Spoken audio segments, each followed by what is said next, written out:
दोस्तों, किसी ने अच्छा ही कहा है कि सफलता तब मिलती है जब आपके सपने आपके बहाने से बड़े होते हैं। दोस्तों, आप सभी का स्वागत है एसएससी मल्टीपल मेकर के इस यूट्यूब चैनल पे। दोस्तों, आज हम लेकर आए हैं 25 ऐसे महत्वपूर्ण प्रश्न जो कि आपकी परीक्षा के लिए बहुत ही ज़रूरी है।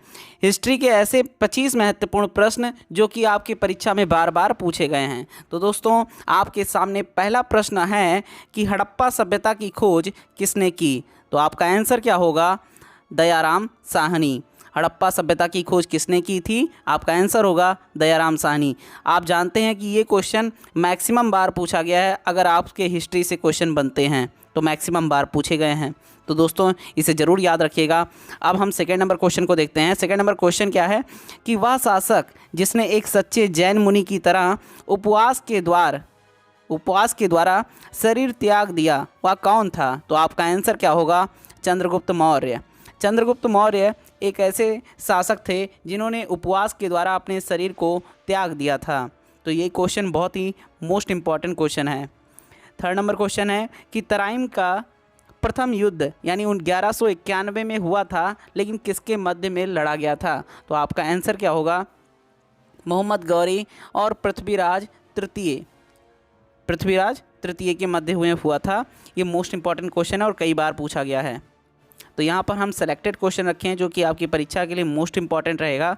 तो अगला क्वेश्चन है, चौथा क्वेश्चन है कि बंगाल को मुग़ल साम्राज्य से पृथक कर स्वतंत्र किया था किसने? तो आपका आंसर क्या होगा? मुर्शिद कुली खां। चलिए अगला क्वेश्चन देखते हैं। विधवा पुनर्विवाह कानून कब बना था? मोस्ट इम्पॉर्टेंट क्वेश्चन है अगले आने वाले परीक्षाओं के लिए कि 1856 ईस्वी में विधवा पुनर्विवाह कानून बनकर लागू हुआ था। अगला क्वेश्चन है कि अंग्रेज़ों ने फूट डालो और शासन करो की नीति कब अपनाई थी? तो आपका आंसर क्या होगा? ऑप्शन नंबर सी होगा 1858 के बाद में। चलिए आगे बढ़ते हैं। अगला क्वेश्चन है कि इंग्लैंड में गृह युद्ध कितने वर्षों तक चला था? तो आपका आंसर क्या होगा? 7 वर्षों तक चला था। दोस्तों आगे बढ़ते हैं और मोस्ट इम्पॉर्टेंट क्वेश्चन है कि आर्य भारत में कहाँ से आए थे? तो आपका आंसर क्या होगा? केंद्रीय एशिया से भारत में आए थे आर्य।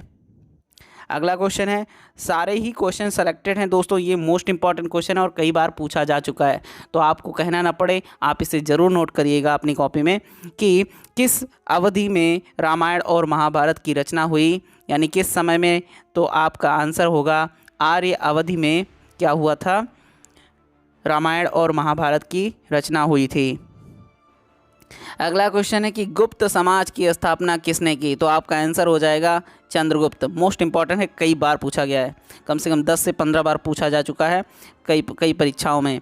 आपका आंसर यहाँ पर क्वेश्चन नंबर नेक्स्ट है कि पानीपत की दूसरी लड़ाई किसके मध्य हुआ था? तो आपका आंसर होगा ऑप्शन नंबर ए, विक्रमादित्य और अकबर के मध्य हुआ था। चलिए आगे बढ़ते हैं। 12वां नंबर क्वेश्चन है, मोहम्मद गौरी कहाँ का शासक था? आप सभी लोग जानते हैं कि भारत पर कई बार आक्रमण किया और मोहम्मद गौरी ने सोमनाथ मंदिर से बहुत कुछ धन लूट कर ले गया था। तो ये अफ़गानिस्तान का निवासी था, तो वहाँ का शासक था। मोहम्मद गौरी कहाँ का शासक था? आपका आंसर हो जाएगा अफ़गानिस्तान का। और मस्तानी किस शासक की प्रेयसी थी? तो आप सभी लोग जानते हैं, इस पर फिल्म भी बन चुकी है, बाजीराव मस्तानी। तो यहाँ पर बाजीराव पेशवा की प्रेयसी थी। ठीक है। अगला क्वेश्चन है कि बिहार को किस मुस्लिम शासक ने सर्वप्रथम जीता था? तो सबसे पहले बिहार को खिलजी शासक ने जीता था। ये आपका क्वेश्चन का आंसर होगा।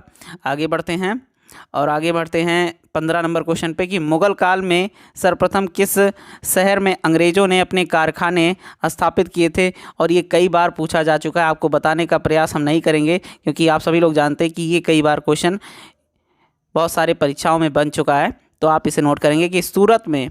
आपका आंसर क्या हो जाएगा? इसका सूरत हो जाएगा कि मुग़ल काल में सर्वप्रथम किस शहर में अंग्रेज़ों ने अपने सर्वप्रथम कारखाने को स्थापित किया था? तो आपका आंसर होगा सूरत। क्या होगा? सूरत में। अच्छा, second number next number question है कि पहली सहायक संधि कौन सी थी? तो निजाम के मध्य हुआ था पहली सहायक संधि। मोस्ट इंपॉर्टेंट क्वेश्चन है, VIMP नोट करिएगा। ठीक है, अगला क्वेश्चन बढ़ते हैं कि कर्नाटक संगीत का पितामह किसे कहा जाता है? कर्नाटक संगीत का पितामह किसे कहा जाता है? आपका आंसर हो जाएगा पुरंदर दास को कहा जाता है। दोस्तों पुरंदर दास, यहाँ पर ये क्वेश्चन मोस्ट इंपॉर्टेंट है कि कर्नाटक संगीत का पितामह किसे कहा जाता है? तो ऑप्शन नंबर सी पुरंदर दास हो जाएगा। आगे बढ़ते हैं कि किसके शासनकाल में प्रथम चीनी यात्री भारत में आया था? तो आपका आंसर क्या होगा? चंद्रगुप्त द्वितीय होगा। आंसर क्या होगा? चंद्रगुप्त द्वितीय होगा। और कई बार पूछा गया है कि चीनी है ना, चीनी से बहुत कुछ बना है।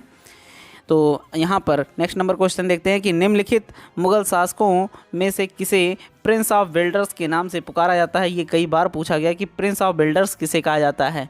घुमा घुमा के प्रश्न पूछा जाता है। दोस्तों आप घूमेंगे नहीं, आपका आंसर क्या हो जाएगा? Option number C Shahjahan. तो प्रिंस ऑफ बिल्डर्स के नाम से किसे जाना जाता है? तो आपका आंसर होगा सी नंबर शाहजहाँ। अगला क्वेश्चन है कि सिख समुदाय के अंतिम गुरु कौन थे? तो आप सभी लोग जानते हैं कि गुरु गोविंद सिंह सिख समुदाय के या सिख संप्रदाय के अंतिम गुरु हैं। तो आपका आंसर नंबर सी हो जाएगा, गुरु गोविंद सिंह। अगला क्वेश्चन है मोस्ट इम्पॉर्टेंट क्वेश्चन है और ये बहुत बार पूछा गया है कि कुचिपुड़ी नृत्य कहाँ से आरंभ हुआ है या कहाँ का लोक नृत्य है? तो आपका आंसर क्या होगा? आपका आंसर होगा आंध्र प्रदेश। आंध्र प्रदेश का क्या है? कुचिपुड़ी जो है वहाँ का लोक नृत्य है या कुचिपुड़ी कहाँ से आरंभ हुआ? तो आपका आंसर होगा आंध्र प्रदेश। अगला क्वेश्चन देखते हैं कि चित्रकला की गांधार शैली का सूत्रपात किसके द्वारा किया गया था?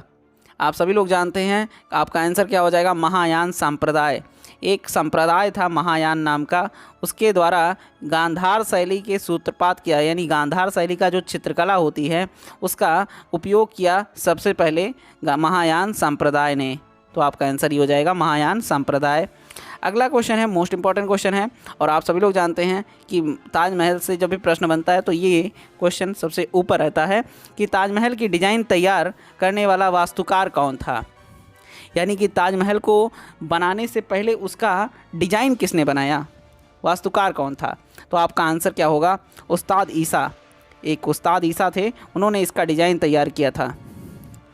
चलिए आगे बढ़ते हैं और मोस्ट इम्पॉर्टेंट क्वेश्चन है कि बौद्धों के विश्वास के अनुसार गौतम बुद्ध का अगला अवतार किसे माना जाएगा? तो इसका जो उल्लेख है रामचरितमानस में भी मिलता है। तो बौद्धों का विश्वास है कि अगला गौतम बुद्ध का जो अगला अवतार होगा वो कल्कि अवतार होगा, है ना, और उत्तर प्रदेश में ही होगा कल्कि अवतार।